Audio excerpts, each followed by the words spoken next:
నమస్తే రమగారు. నమస్తే జయ. రమగారు, మనం లాస్ట్ టైం మర్యాద రామన్కి సంబంధించిన స్టోరీలు చెప్పుకున్నాం. సరైన తల్లి ఎవరని తీర్పు చెప్పిన స్టోరీ. అలాంటి స్టోరీస్ ఏమన్నా మర్యాద రామన్న స్టోరీస్ చెప్పుకుందామండి. ఎందుకంటే అందులో ఒక నీతి కూడా ఉంటుంది. పిల్లలకి చెప్తానికి, వాళ్ళు ఆలోచించటానికి, ఓ ఇలా చెయ్యాలి, ఇలా చేయకూడదు అని. సో సిరీస్లో వెళ్తున్నాం కాబట్టి మర్యాద రామన్లో ఒక స్టోరీ. మర్యాద రామన్న కథలు చెప్పబడింది ఎప్పుడంటే మనకంటే కొంచెం ఒక 2-3 తరాల ముందు. 2-3 తరాల ముందు కుల వృత్తులు ఉండేవి జయ. అవునండి. ఎవరి వృత్తి వాళ్ళు చేసుకునేవాళ్ళు. 2-3 అంటే మన ముత్తాతల నాడు అనుకో, మన తాతల నాడే ఉద్యోగాలు చదువులు అవి వచ్చేసినాయి కదా. అంటే ఇంగ్లీష్ వాళ్ళు వచ్చేసరికి అంతకుముందు ఎవరి వృత్తి, ఇంగ్లీష్ వాళ్ళు వచ్చిన చాలా కాలం వరకు కూడా మన దగ్గర వృత్తులు ఉన్నాయి, కుల వృత్తులు ఉన్నాయి. అంటే ఇప్పుడు ఏ కులం వాళ్ళు ఆ పని చేసుకోవటం. మగవాడు సమర్థుడైన రైతు, బాగా చక్కగా వ్యవసాయం చేయగలిగేవాడు, గట్టిగా ఉంటే ఆడవాళ్ళు ఏదో ఇళ్లలో పనులు చేసుకుని పిల్ల జల్లని చూసుకుని భర్తకు అవసరమైనవే చేసేవాళ్ళు. అలా కాకుండా కొంచెం మెతకవాడు అనుకో, మగవాడు అంత సమర్థుడు కాదు. అప్పుడు ఆడవాళ్ళు కూడా ఏదో ఒక పని చేసుకోవాలి కదా. రైతుల ఇళ్లలో సాధారణంగా గొడ్లు ఉండేవి. ఎందుకంటే వీళ్ళకి ఎండుగడ్డి అవి ఉంటాయి. పచ్చిగడ్డి తెచ్చుకునేందుకు వనరు ఉంటుంది. రైతులు అంటే 4 ఎకరాలు, 3 ఎకరాలు, 2 ఎకరాలు, 1 ఎకరం ఏదో చిన్న పొలం ఉంటుంది కదా. జనుము గడ్డి అవి వేసుకునేవాళ్ళు. తర్వాత ఏమో మామూలుగా ఈ ఎండుగడ్డి పెట్టుకునేవాళ్ళు. ఏ నువ్వులో పండితే నువ్వులు నూనె పట్టించాక ఆ నువ్వు చెక్క తెచ్చి గొడ్లకు పెట్టుకునేవాళ్ళు. కొబ్బరి చెట్లు ఉంటే కొబ్బరి నూనె పట్టించుకుని కొబ్బరి చెక్క గొడ్లకు పెట్టుకునేవాళ్ళు. ఇప్పుడు వాటి కోసం వస్తువు కొనుక్కోవాల్సిన పని లేదు. అవన్నీ వనరుగా ఉండేవి. రైతు కుటుంబాల్లో సాధారణంగా గొడ్లు ఉండేవి అందరికీ. పాల వ్యాపారాలు ఉండేవి. పాల వ్యాపారానికి ఏముంది, వీళ్ళ దగ్గర పాలు ఉంటాయి. ఏదో 4 ఇళ్లలో తెలిసిన గొడ్లు లేని ఇళ్లలో తీసుకెళ్ళి పాలు పోసుకుని 10 పైసలు తెచ్చుకునేవాళ్ళు. అప్పట్లో పైసలే, రూపాయలు ఏం లేవు. లీటర్ రూపాయి కూడా ఉండేదో కాదో పాలు. అక్కడి నుంచి పాలు, పెరుగు, మజ్జిగ, వెన్న, నెయ్యి అన్నీ వరుసే కదా. దాని పాల ప్రోడక్ట్స్ అన్నీ స్వీట్లు అవి చేసి అమ్మిన రోజులు కాదవి. పాలతోటి స్వీట్ చేయటం మన ముందు తరాల జనాలకు అసలు తెలియదు. ఆవు పాలు ఎక్కువ వాడేవారా? గేదెలు హెచ్చుగా ఉండేవి జయ. మన గేదెలే ఎక్కువ. మన దగ్గర చాలా ఎక్కువ గేదెలే. ఆవులు ఉండేవి. ఆవుల్ని సాధారణంగా ఏం చేసేవాళ్ళు అంటే వ్యవసాయానికంటే ఆవు దూడలు కావాలి వీళ్ళకి, ఎడ్లు గిత్తలు కావాలి. ఆవు పాలు తక్కువ ఉంటుంది. లోకల్ పాలు ఆవులకి ఈల్డ్ తక్కువ, పాలు బాగా ఎక్కువ ఇవ్వవు. కాసిన పాలు. ఇప్పుడు ఆ పాలతోటి పెరుగు పలచగా ఉంటుంది. జనరల్ ఐడియా కోసం చెప్తున్నాను, కథలో భాగంగా కాకుండా. ఆవు పాల పెరుగు, ఆవు పాలు కాఫీలో పోసుకున్నా టేస్టీగా ఉండవు. మనకెందుకు రుచికి బాగుండదు, పలచగా ఉంటాయి. మనం కాఫీ కలపాలంటే అంత బాగా డికాక్షన్ వేసి కాసినే ఆవు పాలు పోసుకోవాలి. పల్చదనం, చిక్కదనం ఉండదు పాలల్లో, చిక్కదనం ఉండదు. కలర్ కూడా ఎల్లోయిష్గా ఉంటుంది. పెరుగు పలచగా ఉంటుంది. తర్వాత ఏమో వెన్న తక్కువ వస్తుంది, తద్వారా నెయ్యి తక్కువ వస్తుంది, ఫ్యాట్స్ లేవు. ఆవు పాలని ప్రత్యేకంగా పసిపిల్లల కోసం, తల్లిపాలు లేని పిల్లల కోసం వాడేవాళ్ళు. ఆవులని గోమాత మన ఇంట్లో ఉండాలి అని ఒక సిద్ధాంతం కొద్దీ ఓ ఆవు 2 ఆవుల్ని పెట్టుకునేవాళ్ళు. ఒక దూడ పుట్టింది అనుకో, ఈ మగ దూడలైతే, ఆడదూడలైతే మళ్ళీ ఆవులే అవుతాయి కదా. మగ దూడలైతే అప్పుడప్పుడు దేవుళ్ళకి దండాలు మొక్కుకుని ఆంబోతుని చేసి వదిలిపెట్టేవాళ్ళు. ఒకటి ఎడ్లు చేసుకునేవాళ్ళు. ఆ ఎడ్లని వ్యవసాయానికి వాడుకునేవాళ్ళు. గీతలు, ఎడ్లు బళ్ళకి. అప్పుడు మనకేముంది, ట్రాన్స్పోర్టేషన్ బళ్ళు కదా. ఆ బళ్ళకి ఆధారం ఏమిటంటే ఎడ్లు లేదా గిత్తలు. వాటికి ఆధారం ఆవు. కానీ ఆవుతోటి సంపాదన లేదు, రోజువారీ నెలసరి సంపాదన అవి ఉండేవి కాదు. ఎందుకంటే పాల వల్ల మనకు ఉపయోగం లేదు, గేదెల వల్ల ఉపయోగం ఉంటుంది.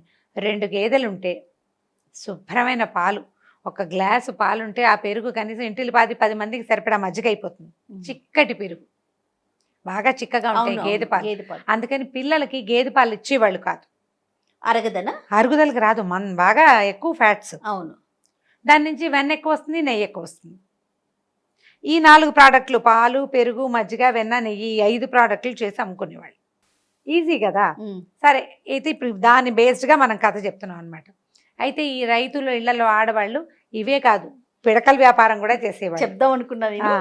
ఆ గేదె పేడైనా ఆవు పేడైనా ఏ పేడున్నా పర్వాలేదు, పిడకలు చేసుకోవడం. పిడకలు మనం వంట చేసుకోవడానికి మనకి యూజ్ అవుతాయి, ఎవరికైనా వంటకి అమ్ముకోవడానికి కూడా ఈజీ. అవును. పిడకల వ్యాపారం చాలా. పిడకలమ్మి, పాలమ్మి, పిడకలమ్మి అంటారు. ఈ 2 జంట పదాలు అన్నమాట. పాడి పంటలాగా పాలెమ్మో పిడకలమ్మో, ఇవి 2 పదాలు జంట. పుల్లలు పోయలే కదా.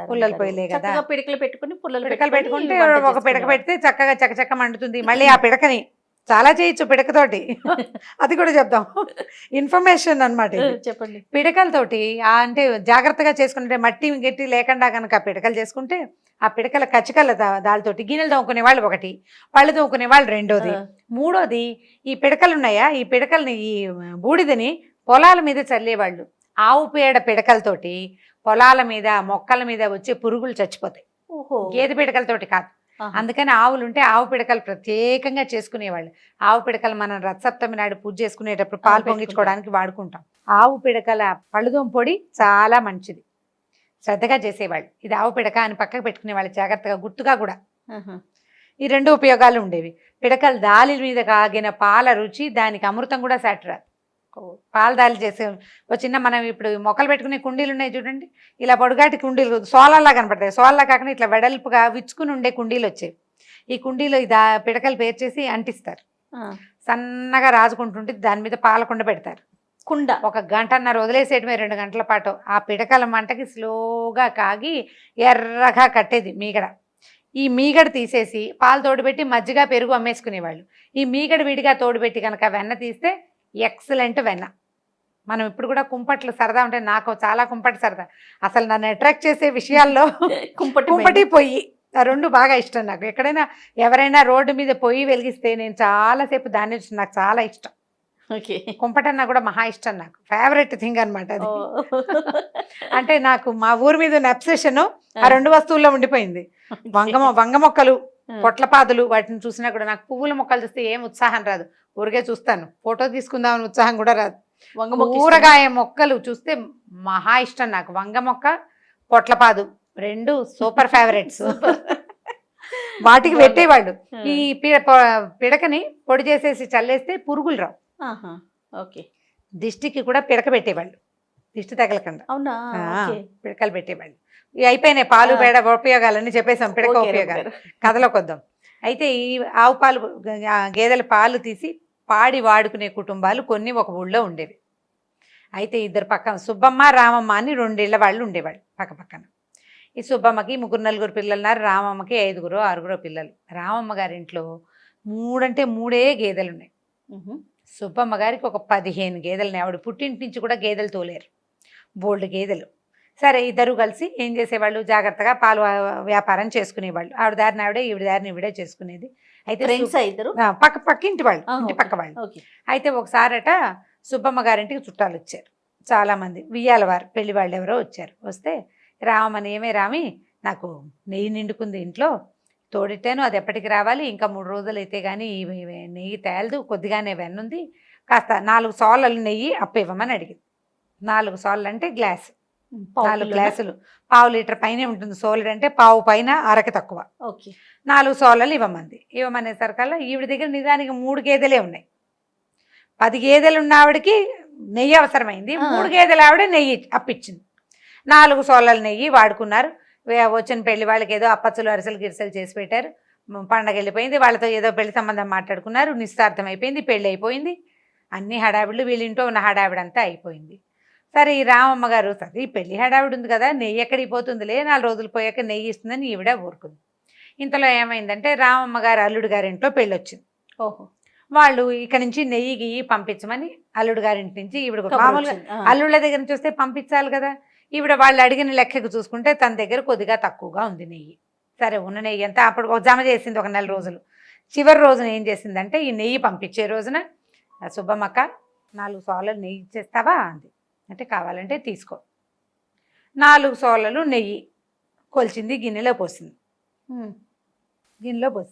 ఈ గిన్నె చేత పూసుకుంటే, నీకు నాకు బాకీ చెల్లు అంది రామమ్మ గారు.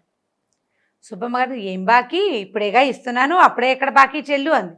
అది కాదు సుబ్బమ్మక్క, నువ్వు ఇదివరకు తీసుకున్నావు కదా, పిల్ల పెళ్లి నిశ్చార్థానికి ముందు మీ ఇంటికి చుట్టాలు వచ్చారు, వియ్యాల వారు వచ్చారు, పండగ చేసావు, అప్పుడు తీసుకున్నావు కదా, ఆ బాకీ ఇవాళ నువ్వు తీరుస్తున్నావు అంది. నేను ఎప్పుడు తీసుకున్నాను నీ దగ్గర, నేనాడు నీ దగ్గర నెయ్యి తీసుకోలేదు, బాగున్నావే, నువ్వు ఇప్పుడు అప్పు కడిగావు, మీ అల్లుడు గారి ఇంట్లో పెళ్ళి కావాలన్నావు, నీకు 4 సార్లు నెయ్యి అడిగావు, నేను అప్పిస్తున్నా, నువ్వు నాకు తీర్చాలి, నేను నీకు తీర్చడం ఏమిటంది. అనేసరికల్ రామమ్మ గారు తెల్లబోయింది. అదేమిటి, మీ అమ్మాయి పెళ్ళప్పుడు తీసుకున్నావు, ఫలానా గిన్నె, తెల్ల గిన్నె, నాకు గుర్తుంది, నువ్వు తీసుకున్నావంటే, చాలే, నీ దగ్గర ఉన్నది 3 గేదెలా, నాకున్నది 15 గేదెలా, అందులో 10 ఏమో పాడి గేదెలు, ఇన్ని గేదెలు ఉన్న దాన్ని నీ దగ్గర నేను అప్పుకొస్తానా? ఏంటి నేర్చుకుపోయావు? ఈ పిచ్చి పిచ్చి వేషాలు ఏం వేయకు నా దగ్గర, నీకు కావాలంటే అడిగి పట్టుకెళ్ళు అనేసరికల్లా రామది నాకు కావాలని నేను అడగట్లా, నువ్వు నాకు బాకీ తీర్చాలి అందుకు అడిగాను. నువ్వు ఈ బాకీ తీరుస్తావన్న దీంతోటే నేను నా దగ్గర ఉన్న కొంత నెయ్యి ఎవరికో ఇచ్చేసుకున్నాను కూడా, లేకపోతే నిన్ను అడగాల్సిన అవసరమే లేదు నాకు, నేనే ఏర్పరచుకునేదాన్ని.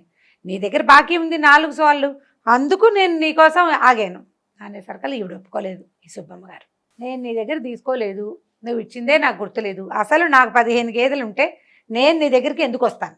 పోనీ ఎవరినైనా పట్టరా సాక్ష్యం అంటే, పక్కపక్క ఇళ్ళ వాళ్ళు నెయ్యి అప్పు తీసుకోవడానికి సాక్ష్యం తెచ్చుకుంటారా ఎప్పుడైనా? అడిగేసరికల్లా ఈవిడ ఏం చేసింది, ఆయన ఎతికింది అక్కడ పెట్టేసి వచ్చేసింది. వచ్చేసరికల్లా వచ్చేసి ఏం చేయాలో తెలియలేదు. ఈ సుబ్బమ్మ గారు మాత్రం గట్టిగా పెద్ద పెద్ద గొంతు పెట్టుకుని బయటకు వచ్చి నుంచి నడిచింది. రామికి అన్ని తెలివితేటలు, నన్ను అప్పడగటానికి వచ్చి నీ బాకీ చెల్లంటోంది, దీని తెలివితేటలు, దీని బోడి 3 గేదెలు దీని దగ్గర ఉన్నవి అని గట్టిగా అరిచేసరికల్లా చుట్టుపక్కల జనం అంతా చేరారు.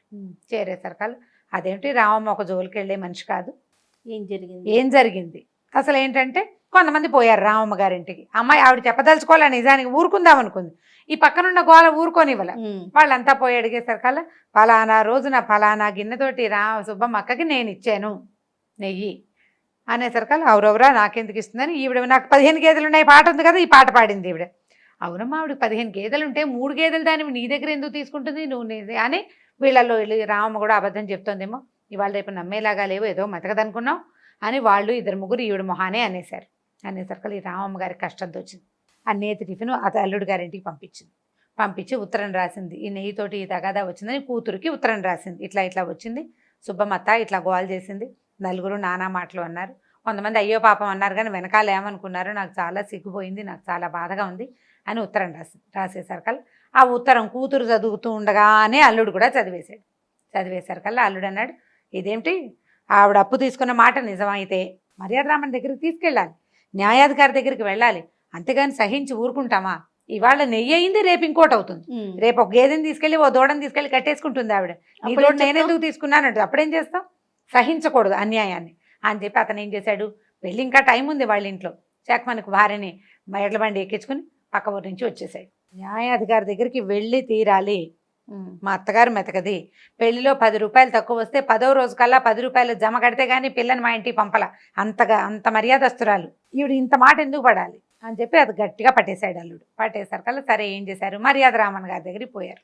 గుంపంతా ఈ విషయం చెప్పారు. సరే ఈ వచ్చిన గుంపుని రానియరు, మొదట అన్ని విన్న తర్వాత మీరందరూ వెళ్ళిపోండి, రేపు చెప్తాను తీర్పు అని ఈ ఆడాళ్ళిద్దరు ఎవరైతే ఒక ఫిర్యాది ఒకరు, రెండో వాళ్ళు ఎవరి మీద అభియోగం మోపబడిందో వాళ్ళు, వీళ్ళిద్దరిని రమ్మన్నారు. సరే ఆడవాళ్ళిద్దరు పొద్దున్నే మొహమొహాలు చూసుకోకుండా ఒకే పక్క నుంచి నడిచేళ్ళాలి, ఒక సందులో నుంచే వెళ్ళాలి కదా, కామ్గా పోయారు ఇద్దరు చక్కగా సింగారించుకుని. పొద్దున్నే 12 వీళ్ళు తెల్లారుజామునే ఏమి లేచి గొడ్ల పని చూసుకోవాలి, ఆ పనులు ఎవ్వరూ చెయ్యరు. అసలు గొడ్డు గోదా ఉన్న ఇంట్లో ఆడవాళ్ళకి ఎంత పని ఉంటుందంటే, చచ్చినా బతికినా తెల్లారు 6-6:30 లోపల ఆ పని అయిపోవాలి. ఆ పని అవ్వకుండా కుదరదు. అవును, తెల్లారుజామున లేవాల్సిందే, గొడ్ల దగ్గర బాగు చేయాల్సిందే, వాటికి కుడితే మేత ఏదో చూసి ఆ పాలు తీసేసి బయటికి పంపించేస్తే పాలేర్లు ఉన్నా సరే వీళ్ళ పని వీళ్ళకే ఉంటుందండి. అక్కడి నుంచి ఏం చేశారు, వీళ్ళకి పాలేళ్ళు ఉన్న వాళ్ళు కాదు పాపం, వాళ్ళు ఆడవాళ్ళిద్దరు గట్టిగా పని చేసుకునేవాళ్ళే. సరే ఇద్దరు 9 గంటల వేళలో వెళ్ళారు. వెళ్ళేసరికల్లా రామన్న గారి వాకిలంతా బురదగా ఉంటుంది, చెప్పులు వేసుకునే రోజులు కావు అసలు. ఆడవాళ్ళు అసలు చెప్పులు వేసుకునేవాళ్ళు కాదు, ఎవరో పెద్దిళ్లలో కొంతమంది వేసుకునేవాళ్ళట. అసలు స్త్రీలకు చెప్పులు ఉండేవి కాదు, పొలాలు కూడా ఒట్టికాళ్ళతోటే పోయేవాళ్ళు. నేను కూడా మా ఊళ్ళో చెప్పులు లేని వాళ్ళని ఎప్పుడూ చూస్తూనే ఉండేదాన్ని. సరే వీళ్ళు వెళ్తే ఏమైంది, కాళ్ళకి కడియాలు అందరూ ఉంటాయి మట్టెలును, ఈ బురదలో నడుచుకుంటూ వెళ్ళేసరికల్లా పాదాలంతా బురదే. అయ్యేసరికల్లా ఏం చేశారు, రామన్న గారు ఇంటికి మన మామూలుగా ఊళ్ళల్లో కనపడుతుంది, పాత రోజుల్లో ఉండేది, ఇప్పుడు కూడా కొన్ని ఊళ్ళల్లో కనిపిస్తుంది. ఈ ఇంటికి వాకిలికి గ్యాప్ ఉందనుకోండి, ఓ పక్కన ఒక తొట్టె కాళ్ళు కడుక్కోవడానికి నీళ్లు పెట్టేవాళ్ళు, అక్కడ 2 నాపరాళ్ళు వేసేవాళ్ళు, ఆ రాయి మీద నుంచి కాళ్ళు కడుక్కోవాలి. ఆ తర్వాత కొద్దిగా బురద లేకుండా కాస్త 4-5 రాళ్ళు దూరంగా అయినా కప్పదాట్లలాగా దాటుకుంటూ పోయేవాళ్ళు. మా అమ్మ వాళ్ళ ఇంట్లో కూడా అలాగే ఉంటాయి, దొడ్లో నుంచి లోపలికి రావడానికి. సరే ఏమైంది, ఓ 2 నాపరాళ్ళు వేసున్నాయి, ఒక ఇది ఉంది, తొట్టెలో నీళ్ళు ఏం లేవు, 2 చెంబులతోటి నీళ్లు పెట్టున్నాయి, కాళ్ళు కడుక్కోండి అమ్మా అన్నారు. ఈ ఆడవాళ్ళిద్దరూ కాళ్ళు కడుక్కున్నారు. వచ్చేసరికల్లా పైకి వచ్చారు, కష్టం సుఖం నీకు ఎన్ని గేదెలు ఉన్నాయి, నీకు ఎన్ని గేదెలు ఉన్నాయమ్మా, మీ ఆయన ఏం చేస్తాడు, పుట్టింటి నుంచి ఎన్ని తెచ్చుకున్నావు, మీ అమ్మాయికి ఏం కట్నం పెట్టావని ఇవన్నీ మాట్లాడుతున్నారు. నుంచున్నారు కాళ్ళు పీకుతున్నాయి వీళ్ళకి. ఇవే మాట్లాడుతున్నాడు కానీ అసలు విషయం చెప్పడం లేదు ఆయన. ఓ పావు గంట అరగంట అయిన తర్వాత, బాబు మా సంగతి తేల్చండి ఆయన, గొడ్లుకి ఎండవేళ ఎక్కిపోతుంది, గొడ్లని తోలుకెళ్ళాలి కదా మరి గడ్డికి అనేసరికాల సరే సుబ్బమ్మ 4 సోళ్ళు నువ్వు రామమ్మకి ఇచ్చేయాలి, సాయంకాలం ఇస్తావా రేపు ఇస్తావా చెప్పు అన్నాడు. సుబ్బమ్మంది అదేమిటండి మీరు ఏమీ అడగను లేదు, ఇలా తేల్చేస్తే ఎలాగ బాబు, 15 గేదెలు ఉన్నాయండి నాకు, దీని దగ్గర నేను ఎందుకు అప్పు తీసుకుంటాను, నాకు అంత అవసరం లేదంటే నీకు అవసరం ఉందమ్మా, ఎందుకంటే నీకు పొదుపరితనం లేదు, నీ దగ్గర నువ్వు పొదపరివి కావు. ఓహో, నీ పక్కనున్న అమ్మాయి పొదపరి, ఆ అమ్మాయికి 3 గేదెలున్నా అల్లుడింట్లో కావాల్సిన నువ్వు నేతిని ఇంత టిఫిన్ తయారు చేసి ఇవ్వగలిగే సత్తా ఉంది, ఒళ్ళు దగ్గర పెట్టుకుని పనిచేస్తుంది. నీకు ఒళ్ళు దగ్గర పెట్టుకు పనిచేసే లక్షణం లేదు నీ దగ్గర. 15 గేదెలున్నా నీ దుబారాకి ఎంతగా ఎన్ని చాలవు, నీకు నెయ్యి లేదు, పక్కింట్లోంచి తీసుకున్నావు, మర్యాదగా ఒప్పుకొని ఇచ్చేసి అనేసరికల్లా ఇవాడు హతాసురాలు అయిపోయింది సుబ్బమ్మ గారు. ఎలా తెలిసిందా అని. ఎప్పుడు అందరూ ఒక 5-6 పెద్ద మనుషులు అక్కడ కూర్చుంటారు. రామన్న గారు సులువుగా తేల్చేశారు, అమ్మాయి కూడా ఒప్పుకుంటుంది. ఎలా తేల్చారంటే ఈ చెంబెడు నీళ్లతోటి కాళ్ళు కడుక్కోలేకపోయింది అమ్మాయి, కాళ్ళకి బురదంటింది, మట్టెలు పట్టీలు అందెలు ఉన్నాయి, వాటికి అంటుకుంటుంది. ఆడమనిషి ఏం చేయాలి, వంగి చేత్తో కొద్దిగా అట్లా రాస్తే వదిలిపోతుంది. రామమ్మ గారి కాళ్ళు, సుబ్బమ్మ గారి పాదాలు చూడండి, 2 పాదాలు చూస్తే తెలుస్తుంది. రామమ్మ గారి పాదాలు శుభ్రంగా ఉన్నాయి, ఎందుకంటే వంగి చేయి పెట్టి ఆ పాదం కొద్దిగా అట్లా అనేసి కడియాలకు అంటిన మట్టిని కూడా కొద్దిగా రాసి కడిగేసుకుంది, ఆ చెంబేడి నీళ్ళతో చేయి శుభ్రంగా కడుక్కుని తుడుచుకుంది. ఈ సుబ్బమ్మ గారు వంగలేదు, నీళ్ళు పోసుకుని ఊరికే ఒక్కాలు తాటిచ్చి కడుక్కుంది, బురదంతా అక్కడే ఉంది. 10 నిమిషాలు ఆరితే పాదాలు బాగా కనపడతాయని ఇంతసేపు మాట్లాడాను. పొదపెడతానం లేదు కాబట్టే ఈ అమ్మాయి పక్క ఆవిడ దగ్గర అప్పు తీసుకుంది, నెయ్యి తిరిగి ఇచ్చే ఉద్దేశం లేదు, అందుకని ఇట్లా ఎగ్గొట్టడానికి ఈ మాట ఎత్తింది. 15 గేదెలున్నా పొదపడతానం లేకపోతే ఇక నీకేం ఉండదు, నీ దగ్గర ఉపయోగం ఏముంది, నీకు 1 పొదపడతానం లేదు, 2 మాట నిలకడ లేదు, 3వది మర్యాద లేదు, 3 పోగొట్టుకున్నావు, నువ్వు మర్యాద పోగొట్టుకున్నావు కదా అనేసి ఇక నువ్వు 4 సోలలు ఇచ్చేయాల్సిందే. ఇంత గొడవ చేసి ఇలా చేసినందుకు 2 సోలలు సొల్కం కింద రామమ్మకే ఇవ్వమన్నారు. ఓకే, సరే ఇంకేం చేస్తుంది, ఒప్పుకొని అక్కడ క్షమాపణ చెప్పుకొని ఆవిడ ఇంటికి వెళ్ళిపోయింది. ఊరంతా చెప్పుకున్నారు పొదపరి లక్షణం అంటే ఏమిటి, పొదుపుగా ఉండటం అంటే ఏంటంటే మనకి ఉన్నంతలో మనం జాగ్రత్తగా ఉండటం, అందిన వరకు పనిచేయటం, ఎంత మటుకు కుదిరితే అంత మటుకు పనిచేసి స్థిమితంగా ఉన్నవాడు. ఇప్పుడు 3 గేదెలున్న ఒక అమ్మాయి 15 గేదెలున్న పక్క ఆవిడకి అప్పు ఇవ్వగలిగిందంటే మరి డిఫరెన్స్ కనిపిస్తోంది కదా. కాబట్టి పొదపడతనంగా ఉండాలి, స్త్రీలకి ఈ లక్షణం ఉండాలి, ఇలా మాట నిలకడతనం లేకపోతే మర్యాద పోగొట్టుకుంటామని బాగా చెప్పుకున్నారు. ఇది నీటి వాడకపు పొదుపుని, మనుషుల పొదపరి లక్షణాన్ని తెలియజేసే కథ. మన దగ్గర ఎన్ని ఉన్నాయని కాదు, మనం ఎంత కేర్ఫుల్గా ఉన్నాం అనేదే ఇంపార్టెంట్. ఈ తీర్పు కథని సింపుల్గా తేల్చేశారు. నేను ఎక్కువసేపు చెప్పాను దీన్ని, మనం సింపుల్గా కూడా చెప్పుకోవచ్చు. ఇంత సింపుల్గా ఇంత తాపీగా ఎందుకు చెప్పానంటే దీంట్లో ఉన్న అసలైన ఉపయోగం ఏమిటి అనేది అమ్మాయిలకి, తల్లులకి అర్థం కావటం కోసం. నా దగ్గర ఉందని విసిరేయకూడదు, అవసరమైనప్పుడు విసిరండి, అవసరం లేనప్పుడు జాగ్రత్తగా ఉండండి. పొదుపు గురించి చెప్పమని చాలామంది అడుగుతుంటారు. పొదుపుకి ఇదే ఉదాహరణ. ఎందుకంటే పెద్ద పొదుపు ఏం చేస్తాం, అవసరం లేని కొనుక్కోకూడదు, సూపర్ మార్కెట్కి వెళ్ళి కొనేసుకుంటాం, అలాంటివి చేయకూడదు. వాళ్ళ దగ్గర పెట్టుకుని ఉంటే చక్కగా కథ బాగా చెప్పినట్టుగానే పొదుపడతనం ఉంటే ఏమవుతుందంటే మన మర్యాదలు నిలుస్తాయి. అవసరానికి మన దగ్గర వెనకాల అవకాశం ఉంటుంది. మనం చేయి విసిరేస్తే మనకు అవసరమైనప్పుడు మనకి ఏ అవకాశము భగవంతుడు ఇవ్వకపోవచ్చు. జాగ్రత్తగా ఉండాలి. కథ కంచికి మనం ఇంటికి. చాలా బాగుంది రమ్మగారు. ఇంకొక స్టోరీతో మళ్ళీ కలుద్దాం. తప్పకుండా. నమస్తే. ఈ వీడియో కనుక మీకు నచ్చినట్లయితే లైక్ చేయండి, షేర్ చేయండి. మరిన్ని వీడియోస్ కోసం మా ఛానల్ని సబ్స్క్రైబ్ చేసుకోండి.